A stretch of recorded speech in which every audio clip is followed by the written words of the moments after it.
السلام علیکم ورحمۃ اللہ وبرکاتہ۔ ہماری یہ ریکارڈنگز اسٹوڈنٹ ڈپارٹمنٹ کے ڈپارٹمنٹل کورس کے حوالے سے ہیں۔ اس سے پہلے آپ اسٹوڈنٹ ڈپارٹمنٹ کا فاؤنڈیشن ٹریننگ کورس دیکھ چکے اور اس سے پہلے SCF کا اورینٹیشن کورس دیکھ چکے، جس کی بدولت آپ اسٹوڈنٹ ڈپارٹمنٹ سے فیملیئر ہو چکے۔ اسٹوڈنٹ ڈپارٹمنٹ کا انٹروڈکشن آپ کے سامنے آیا، اس کی تفصیلات، SOPs، کام کرنے کا انداز، قواعد و ضوابط، یہ ساری چیزیں آپ کے سامنے آئیں۔ ڈپارٹمنٹل کورس میں بیسیکلی ہم دیکھیں گے کہ جب بھی آپ کی کسی دوسرے اسٹوڈنٹ سے ملاقات ہو اور آپ اسٹوڈنٹ ڈپارٹمنٹ کی نمائندگی کرتے ہوئے اس سے ملاقات کریں تو آپ کون سے کی پوائنٹس کو ڈسکس کریں گے، کون سے کی پوائنٹس پہ بات کریں گے۔ وہ ملاقات اس کے ہاسٹل میں ہو سکتی ہے، یونیورسٹی کی حدود میں ہو سکتی ہے، باہر ہو سکتی ہے، کسی بھی وینیو پہ ہو سکتی ہے۔ ہم اپنی گفتگو کو 3 لیکچرز میں ڈیوائڈ کریں گے۔ آج کے لیکچر میں جن کی پوائنٹس پہ بات کریں گے وہ سلائیڈ آپ کے سامنے آ چکی ہے۔ ان میں سب سے پہلا ہے انٹروڈکشن، سیلف انٹروڈکشن۔ وقت لینے کے بعد جب بھی آپ کسی کے پاس جائیں تو وقت لینے کے بعد سب سے پہلے آپ اپنا تعارف کروائیں گے۔ اس کے بعد انٹروڈکشن آف SEF، آپ جس آرگنائزیشن کی طرف سے، جس ادارے کی طرف سے ان کے پاس جا رہے ہیں اس کا تعارف کروانا انتہائی ضروری، اور اس کے بعد آپ ان سے ان کا تعارف لے لیں گے کہ وہ کس ادارے سے بلانگ کرتے ہیں، کس یونیورسٹی سے، اور کس پرٹیکولر کورس سے بلانگ کرتے ہیں۔ اور اس کے بعد آپ آ جائیں گے سٹارٹ پہ۔ سٹارٹ آپ کریں گے، کچھ تمہیدی گفتگو سے آغاز کریں گے، ڈائریکٹ آپ اپنی بات پہ نہیں آ جائیں گے۔ کچھ تمہیدی گفتگو کرنے کے بعد آپ ڈیفینیشن آف ختم نبوت پہ آ جائیں گے، پھر امپورٹنس آف ختم نبوت پہ آ جائیں گے، جس میں آپ امام اعظم ابو حنیفہ کی اسٹیٹمنٹ کوٹ کریں گے، کچھ کوٹس فردر جو ہمارے اسکالرس کے ہیں وہ ان کو بتائیں گے، ورسز آف ہولی قرآن اور کچھ احادیث۔ اس کے علاوہ بھی کئی چیزیں بتائیں گے، لیکن وہ نیکسٹ لیکچر میں۔ آج کے لیکچر میں جن چیزوں کو ڈسکس کرنا ہے وہ میں نے ان کا برڈس آئی ویو ابھی آپ کے سامنے رکھا۔ بات کا آغاز کیسے کریں گے، میں ایز این ایگزامپل خود کو مد نظر رکھتے ہوئے بات کا آغاز کرتا ہوں۔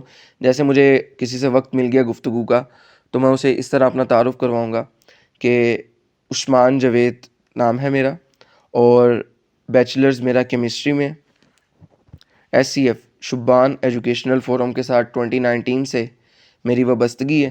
ہم سکولز، کالجز اور یونیورسٹیز میں ختم نبوت، سیرت اور لائف سائنسز کے حوالے سے بات کرتے ہیں، سیشنز کرواتے ہیں، سیمینار کرواتے ہیں۔ تھوڑا سا انٹروڈکشن آپ کا بھی آ گیا، تھوڑا سا انٹروڈکشن SCF کا بھی آ گیا۔ SCF کے بہت سے ڈپارٹمنٹس ہیں جن میں ایک ڈپارٹمنٹ اسٹوڈنٹ ڈپارٹمنٹ ہے، اور اسی ڈپارٹمنٹ کے حوالے سے میں آپ کے پاس آیا ہوں، جس کا کام ہے اسٹوڈنٹ سے ملاقاتیں کرنا اور ان کو اس کام کی اویئرنیس، اس کام کی آگاہی دینا۔ اتنی بات کرنے کے بعد آپ ان سے ان کا تعارف پوچھ لیں گے، جی بھائی آپ کا نام کیا ہے؟ وہ اپنا نام بتائیں، اپنا تعارف کروائیں، پھر آپ سٹارٹ کریں گے کہ دیکھیں جی اللہ رب العزت کا بڑا فضل، بڑا احسان ہے کہ اللہ رب العزت نے سب سے پہلے ہمیں انسان بنایا جو کہ اشرف المخلوقات ہیں۔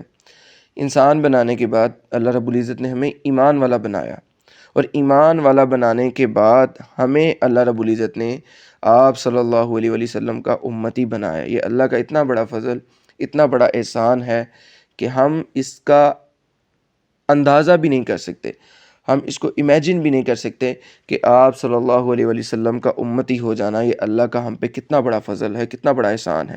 اور یہ احسان ایسا ہے کہ اللہ رب العزت نے قرآن مجید میں اس کا تذکرہ فرمانے کے ساتھ ساتھ اس احسان کو جتلایا ہے کہ تم پہ جو احسان فرمایا ہے یہ کتنا بڑا احسان ہے، آپ صلی اللہ علیہ وآلہ وسلم کا امتی ہو جانا، آپ صلی اللہ علیہ وآلہ وسلم کا امتی بنا دینا۔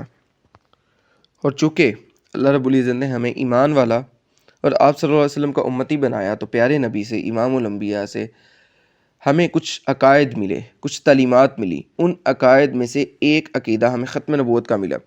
ختم نبوت کا عقیدہ ہمیں کیا بتاتا ہے؟ ختم نبوت کا عقیدہ یہ بتاتا ہے کہ اللہ رب العزت نے جو نبوت کا سلسلہ حضرت آدم علیہ السلام سے شروع کیا تھا، وہ نبوت کا سلسلہ آپ صلی اللہ علیہ وآلہ وسلم پر آ کر مکمل ہوا، اور آپ صلی اللہ علیہ وآلہ وسلم کے بعد کوئی نبی پیدا نہیں ہوگا، یا آپ کے بعد کسی کو نبوت نہیں دی جائے گی۔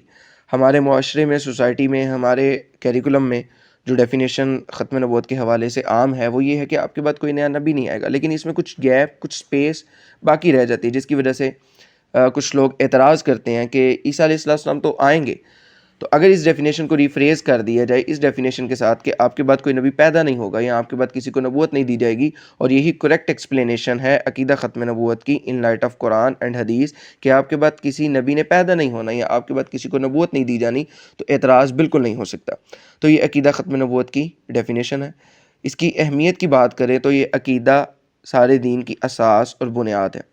اسی عقیدے کی وجہ سے تمام دوسرے عقائد محفوظ، اور اسی عقیدے کی اہمیت کے متعلق کئی اسکالرز کے کوٹ، کئی علماء فقہا کے اقوال ہمارے سامنے آتے ہیں، جن میں ایک جو قابل ذکر قول ہمارے سامنے آتا ہے وہ امام اعظم ابو حنیفہ کا قول ہے۔ امام اعظم ابو حنیفہ کے دور میں ایک شخص نے جھوٹا دعوی نبوت کیا اور کہا کہ مجھے ایک چانس دیا جائے کہ میں اپنی نبوت کو پروف کر سکوں، مطلب میرے پاس کچھ ایسے دلائل ہیں کہ میں پروف کر سکتا ہوں کہ میں نبی ہوں۔ امام اعظم ابو حنیفہ نے اس پر کلیئرلی ایک سٹیٹمنٹ دی، اور اس سٹیٹمنٹ میں کیا کہا کہ من طلب منہ علامتا فقد کفر، کہ جس بندے نے اس سے علامت دلیل طلب کی کہ چلو تمہارا کلیم ہے کہ میں کوئی دلیل دیتا ہوں، دو مجھے دلیل طلب کرنے والا بندہ بھی دائرہ اسلام سے خارج ہو جائے گا، دلیل طلب کرنے والا بندہ بھی کافر ہو جائے گا، وہ ڈس بلیور بن جائے گا۔ ریزن آگے امام اعظم ابو حنیفہ نے کیا بتائی کہ انہ لا نبی بعدی، امام الانبیاء پیارے نبی کریم صلی اللہ علیہ وسلم آلریڈی فرما چکے، آلریڈی ہمیں بتا چکے کہ میرے بعد کوئی نبی نہیں، تو پھر کسی قسم کی کوئی دلیل طلب کرنے کی ضرورت نہیں، کیونکہ جو امام الانبیاء کی بات پہ یقین رکھتا ہے وہ کسی سے کسی قسم کی کوئی دلیل طلب نہیں کرتا، اور جو یقین نہیں رکھتا اوبویسلی وہ دلیل طلب کرے گا، اور یقین نہ رکھنے والا دائرہ اسلام سے خارج ہو جائے گا۔ اسی طرح کی ہمیں کئی سٹیٹمنٹس ملتی ہیں۔ ایک اور امام ہے وہ فرماتے ہیں کہ اگر کوئی شخص عقیدہ ختم نبوت کے متعلق جانتا نہیں ہے، اس عقیدے کا اس کو پتہ نہیں ہے، تو وہ بندہ مسلمان نہیں ہو سکتا، کیونکہ یہ عقیدہ بھی ضروریات دین میں سے ہے، اور ضروریات دین وہ عقائد ہے جن کو جاننا بھی ضروری ہے، ماننا بھی ضروری ہے۔ اگر کوئی شخص ان کو جانتا نہیں، مانتا نہیں، یا انکار کرتے ہیں یا ناواقف ہے، تو وہ بندہ دائرہ اسلام سے خارج ہو جاتا ہے۔ عقیدہ ختم نبوت پر قرآن مجید کی 100 آیات ہیں، اور امام الانبیاء صلی اللہ علیہ وسلم کی 210 احادیث ہیں۔ اگر ایک آیت ایک حدیث ہوتی تو ہمارے لیے کافی تھی، کیونکہ اللہ رب العزت نے قرآن مجید میں فرمایا ایسی کتاب لا ریب فیہ جس میں کسی قسم کا کوئی شک نہیں ہے۔ اللہ رب العزت کا ایک دفعہ فرما دینا، ایک لفظ میں فرما دینا ہمارے لیے کافی تھا۔ پیارے نبی جن کے متعلق میرا آپ کا ایمان، یقین، نظریہ ہے کہ میرا سننا، دیکھنا، بولنا، میرے مشاہدات، تجربات غلط ہو سکتے ہیں، اللہ کے نبی نے جو بات فرما دی وہ غلط نہیں ہو سکتی۔ اور نہ صرف یہ ہمارا عقیدہ ہے بلکہ یہ بات پروفڈ ہے۔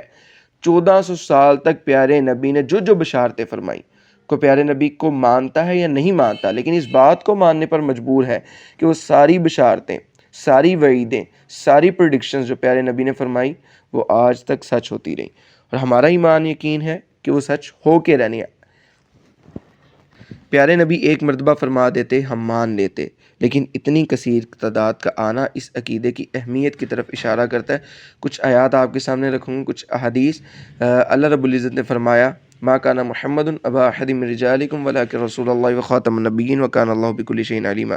محمد صلی اللہ علیہ وسلم تم مردوں میں سے کسی کے باپ نہیں بلکہ وہ اللہ کے رسول اور تمام نبیوں میں آخری نبی ہیں۔